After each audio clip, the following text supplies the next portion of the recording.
UP और उत्तराखंड की खबरों के लिए एबीपी गंगा को सब्सक्राइब करें और बेल आइकन दबाएं।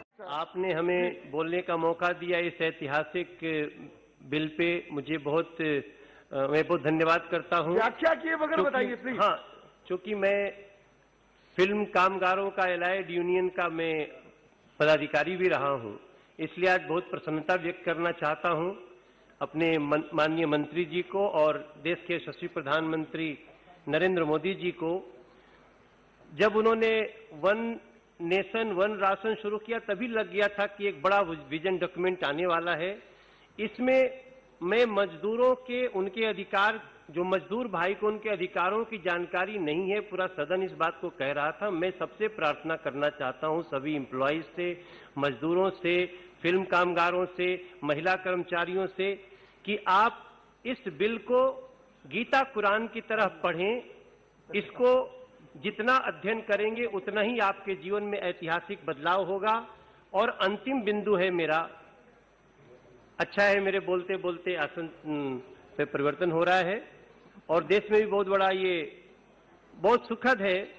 मैं, जैसा कि कहा गया है कि प्रदेश को भी इसमें बहुत अधिकार हैं, इसको कैसे लागू करना है कैसे नहीं, लेकिन जब हम दिल्ली के सांसद के रूप में ये देखते हैं कि हमारे यहाँ एक उदाहरण के लिए मंत्री जी, मैं सदन के मैं माननीय सभापति जी के मार्फत मंत्री जी को याद दिलाना चाहूंगा कि यहाँ कंस्ट्रक्शन लेबर होते हैं। कंस्ट्रक्शन लेबर को तमाम वेलफेयर की योजनाएं हैं, लेकिन जब ये शुरू होता है कि कंस्ट्रक्शन लेबर है कौन, उसकी परिभाषा क्या है, तो उस समय ऐसे ऐसे लोगों को कंस्ट्रक्शन लेबर का प्रमाण पत्र दे दिया जाता है जो वास्तव में कंस्ट्रक्शन लेबर होते ही नहीं है। माननीय सभापति जी, आपके मार्फत में मंत्री जी को बताना चाहूंगा कि प्रदेशों को अधिकार है, लेकिन एक ऐसी व्यवस्था भी होनी चाहिए कि कुछ लोग सिर्फ कल्याण के लिए राशियों का उपभोग करने के लिए मजदूर के प्रमाण पत्र न पा जाएं। इसका हमें ध्यान रखना है, क्योंकि हमारे यहाँ दिल्ली में लगभग 3000 करोड़ रुपए के जो कि कंस्ट्रक्शन सेस में आता है, उसके दुरुपयोग की बात आई है। या तो दुरुपयोग होता है या तो उसका उपयोग ही नहीं होता है। ऐसे में मैं माननीय संतोष गंगवार जी को, मंत्री जी को धन्यवाद देते हुए, चूंकि हम लोग भी एक मजदूरी है, वैसे तो हमको लोग जान गया कि हम सिनेमा से आए हैं तो हम स्टार रहे हैं। एक सेकंड मनोज जी, सभा की सहमति हो तो हम हाउस को 9 बजे तक बढ़ा सकते हैं। जी जी जी ठीक।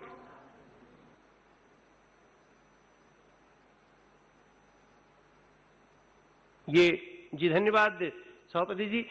मैं अपनी बात इस पंक्ति के साथ कहना चाह रहा हूं, क्योंकि ये मजदूरों के लिए, कर्मचारियों के लिए बहुत बड़ा दिन है।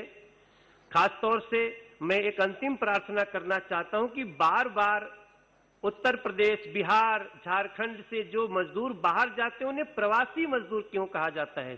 सभापति जी, हम प्रवासी कैसे हो गए? हम अभी प्रवासी सम्मेलन देखे थे जो दुनिया भर के लोग आए थे देश में, हम मजदूर प्रवासी कैसे हो गए?